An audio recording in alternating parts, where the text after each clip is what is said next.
An balima vraiment ko lajɛbaaw an bɛ foli kɛ aw ye bi ye juma ye bi ye lahɔrɔma don i bato ala kan ka bato kɛtaw bɛɛ lajɛlen ko minɛ an ye juma min bɛnna mars kalo tile 4 ma san 2022 aw ka fasiri sɛbɛn kɔnɔ kunnafoni o di waati o sera Fofi Industrie ni y'ale ko fɔ Mali kɔnɔ maa t'a tɔgɔ fɔ maa ye bilen ka d'a kan a ye jɔyɔrɔbaw a y'olu ta ka daminɛ an ka dayɔrɔ ko olu la kana se an ka salɔnkɔnɔnaw olu labɛnni sabatili o ma kana se an ka bureau olu kɛlɛla an sago ye o ma dan o dɔrɔn ma an bɛ waati min na mun ye jibondo ye walasa jiko ka nɔgɔya dɔw fana na u y'o fana sigi sen kan n'an ko a ma ko kiva an bɛ waati min na k'a ko tɔ k'o dafa mun ye bɛ tale kɛnkɛrɛ minɛnw o nasugu bɛɛ lajɛlen na o bɛ Fofi Industrie ale ka bolo kan bi ba Mali ale kɔnɔ Fofi Industrie san 30 ani kɔ ka malidenw ka to olu jigiya kɔrɔ waati bɛɛ siyɔrɔko sokɔnɔna labɛn sabatili baarakɛyɔrɔ ji min ta k'o sɔrɔ latika kɔnɔ ani an kɛnkɛrɛ minɛnw na a fɔ ko Fofi Industrie.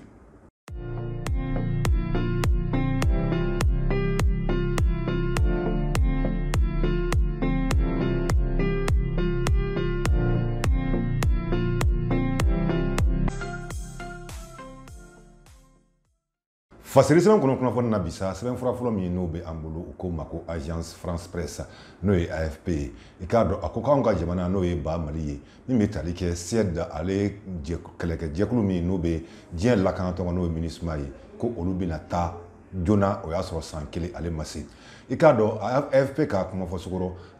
a ko CED jamana olu bɛ anw ka jamana a lakanani bondakun min kan yan n'o ye MINUSMA ye Mali kɔnɔ k'i k'a dɔn ko a bɛna dan sira la o y'a sɔrɔ a waati ma se ka sabu kɛ u y'a jira k'a fɔ san 2023 a bɛ dan o la o y'a sɔrɔ bɛnkan kun ye ani waati min kun bɛ yen o kun ye san 2024 ye o kunnafoni dira maa fɛ alamisa tɛmɛnen maa min ni o ye CED ka ale maa dɔ ye n'o ye Stockholm ye alamisa don hakilina min ni o bɛ a kɔnɔ a y'a jira k'a fɔ an bɛ waati min na CED ale lakanajɛkulu min bɛ an ka jamana kɔnɔ ka hakɛ o bɛ se maa 200 ani maa 20 ma n'o ye lakanabaa olu ye kɛlɛkɛcɛ olu la k'olu bɛna bɔ Mali kɔnɔ yanni juin kalo tile 30 san 2023 cɛ kunnafoni o sɛbɛntiyara CED ale kɛlɛdaga o ɲɛmaaw olu fɛ o y'a jira k'a fɔ an filɛ waati min na ko taabolo k'olu yɛlɛmana Mali ale kɔnɔna n'o yan k'o de la an bɛ waati min na ko fo ka taa se olu ka kɛlɛkɛcɛ laban o bɔli la yan k'olu n'a wulikajɔ k'o sabati i n'a fɔ u kun b'a kɛ cogo min na o kunnafoni sɛbɛntiyara maa fɛ maa min n'o ye u ka jalatigiba dɔ ye n'o ye lieutenant général Michael Clarkson ye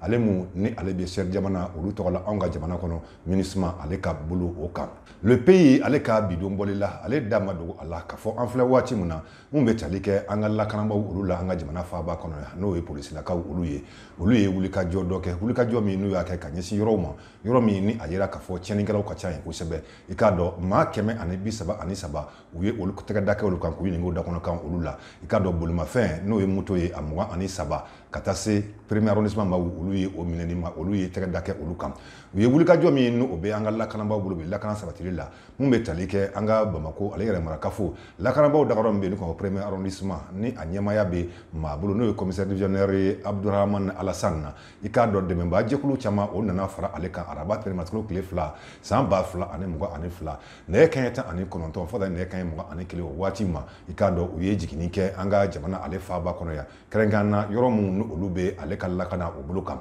premier arrondissement ma u ye wulikajɔ min kɛ u ko yɔrɔ min ma ko Worosugu ani kɛrɛnkɛrɛnnena n'i sera Worosugu yɔrɔ la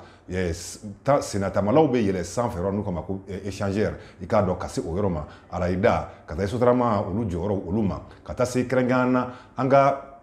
terrain sira olu maaw dagayɔrɔ ani a laminiw bɛɛ lajɛlen ani waribɔyɔrɔ min bɛ yen n'u kan gisi unique fo ka taa se l'Américain jamana ka lasigiden kun bɛ yɔrɔ min na an ka jamana ale kɔnɔ wulikajɔ min ni a kɛra a ɲɛmaaya maa min kun bɛ k'a ko bɛɛ lajɛlen kɔlɔsi o ye maa ye maa min n'o ye contrôleur général de policier Elhaji Isufa n'i ye ale ko fɔ ale ye lakana sabatili jamana yɛrɛ kɔnɔ ale ye o ɲɛmaa o ye ka taa fara maa min ɲɛmaa min ɲɛsin bɛ Bamako ale lakana sabatili ma n'o ye contrôleur général de police Seydou Jara ye ani a ka dankan n'o ye commissaire divisionnaire Ibrahima Jakite i k'a dɔn nin wulikajɔ min n'u y'a kɛ u y'a yɛrɛ u ka kunnafoni k'a fɔ maa 135 k'i k'a dɔn olu de fara ɲɔgɔn kan nin baara in k'a kɛ mobili 16 u kun bɛ o la a kun tilan bɛ cogo min na o de ye k'a fɔ premier arrondissement maaw maa 16 min bɛ tali kɛ o ko fɛn min ma ko GMS n'o ye groupement mobile de sécurité ye i k'a dɔn maa 40 brigade anticriminelle la maa 18 u ko maa ko brigade spéciale d'intervention maa 24 généralement ka olu kun ye maa 7 ye an garde olu kun ye maa 30 ye i k'a dɔn k'a yira k'a fɔ nin wulikajɔ min ni a kɛra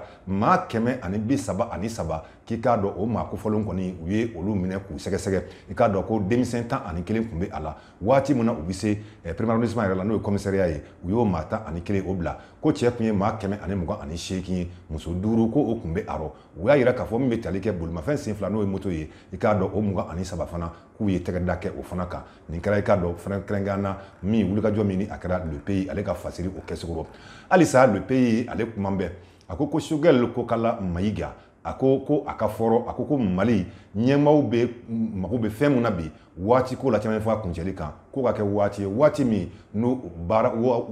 bɛ se ka kolon ka bɛn o ma ko caman fɔ a kun b'an ka jamana ale kɔnɔ k'i k'a dɔn mun ye Mali ye ale ɲɛmaaw ye bi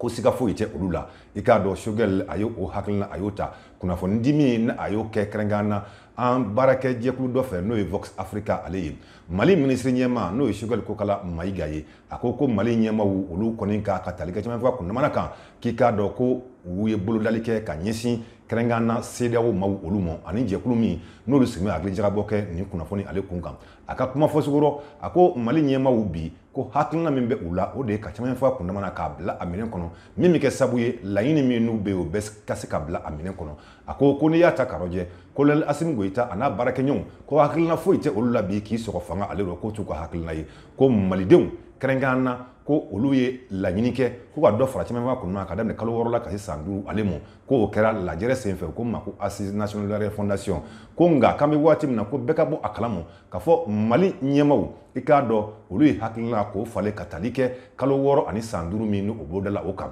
ka tali kɛ bɛnbaliya min bɛ u ni jɛkulu ni ɲɔgɔn cɛ n'o bɛ tali kɛ CEDEAO la i k'a dɔn ko Assimi Goïta n'ale ye cɛmancɛ fanga ɲɛmaa ye ani gouvernement maa bɛɛ lajɛlen olu y'a yira k'a fɔ ko waati ka sɔrɔ waati min ni cɛmancɛ bɛna kun cɛ ka bɛn o ma n'a bɛ kɛ sabu ye mun ye laɲini min n'u b'o bolo bɛɛ ka sigi sen kan wa a ka kɛ waati bɛrɛ bɛnnen ale kɔnɔna o rɔ ka tali kɛ o la ministre ɲɛmaa Choguel Kokala Mayiga k'i k'a dɔn a y'a yira k'a fɔ kuma minnu bɛ ka munumunu ka tali kɛ nin kunnafoni kun kan sisan an filɛ waati min na fɔ sera ale kunnafoni siraw kan a ye kunnafoni di a ko n'i y'a ta k'a lajɛ k'an bɛ waati min na CEDEAO jamana ɲɛmaaw ko bɛ olu de ka bolo kan ministre ɲɛmaa a y'a yira k'a fɔ an filɛ waati min na ko Mali labɛnnen don ka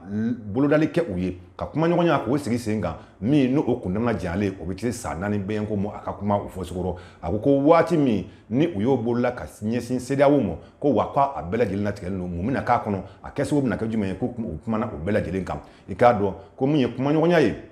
ko CEDEAO ma sɔn o k'o sigi sen kan CEDEAO jamana ɲɛmaaw k'olu y'a yira k'a fɔ an filɛ waati min na k'u ye dansago ta ka Mali ale sɛgɛrɛ n'o ye bɛ tali kɛ embargo ale la min ko n'a tɛ hakɛ o kɔnɔna na ko CEDEAO a sɛbɛnfura si kɔnɔ ani UEMOA sɛbɛnfura si kɔnɔ ko wale min n'u y'a kɛ ka ɲɛsin an ka jamana ma ko o tɛ ko kɛta ye Choguel a seginna o kuma fana kan a y'a yira k'a fɔ min bɛ tali kɛ farafinna jamana ɲɛmaaw olu la k'i k'a dɔn k'olu ye hakilinaw ta hakilina minnu ni olu tɛ i k'a dɔn hakilina ɲuman olu ye ko o tɛ dɔwɛrɛ ye ni o tɛ laɲini wɛrɛ ye mun ye bɛɛ y'a fanga ye ko ka o sigi an ka jamana kɔnɔ k'u ye da sɔgɔli min kan n'o ye embargo ye an ka jamana ale kan bi k'i k'a dɔn k'a kɛ a dabɔkun tɛ dɔwɛrɛ ye mun ye Mali ale marabaaw ye ka se ka olu suna k'olu bila olu la ka Mali k'a basigibaliya k'o na a kɔnɔ a y'o fana a y'o kunnafoni a y'o sigi a y'o kunnafoni fana a y'o di a y'a yira k'a fɔ an filɛ waati min na embargo min ni a bɛ ka fɔ ko n'a bɛ anw ka jamana ale kan bi ko farafin jamana bɛɛ lajɛlen bɛ ka kɔlɔlɔ sɔrɔ a rɔ a y'o kunnafoni fɔ nin politiki ɲɛmɔgɔ n'o ye Choguel Kokala Mayiga ye a ko mun bɛ tali kɛ CEDEAO ka ɲangini olu la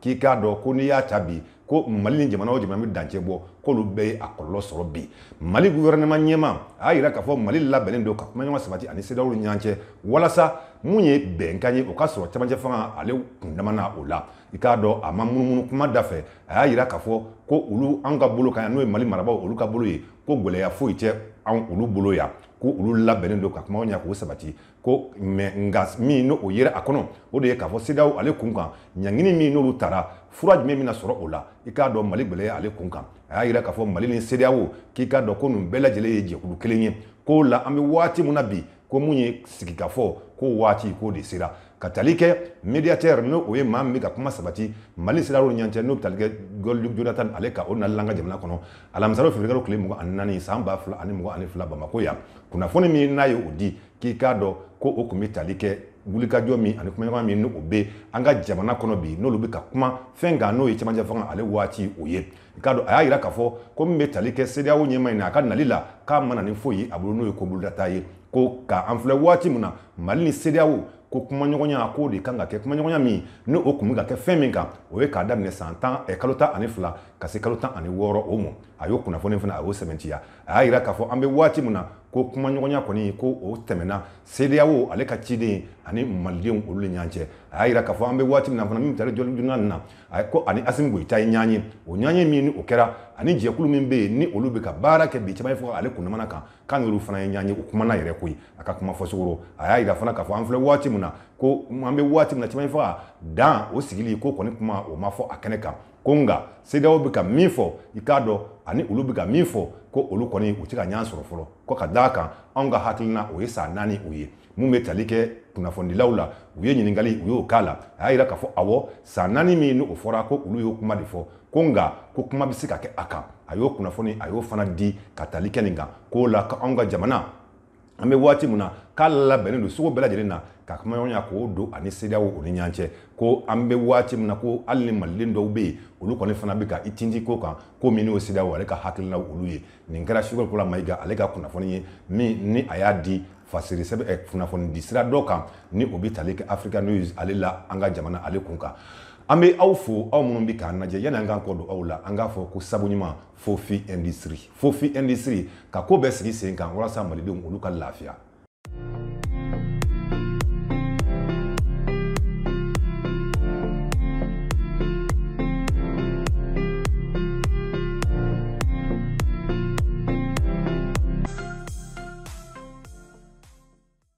An balima lajɛlikɛlaw an bɛ foli kɛ aw ye bi ye juma ye an bɛ dugawu de kɛ Ala ka juma hɛrɛ k'o di an ma ka juma caman k'o yira an bɛɛ lajɛlen kɛnɛma o la aw k'an bɛn tɛnɛ ni Ala m'an ka jɔnya k'o jɔ an na.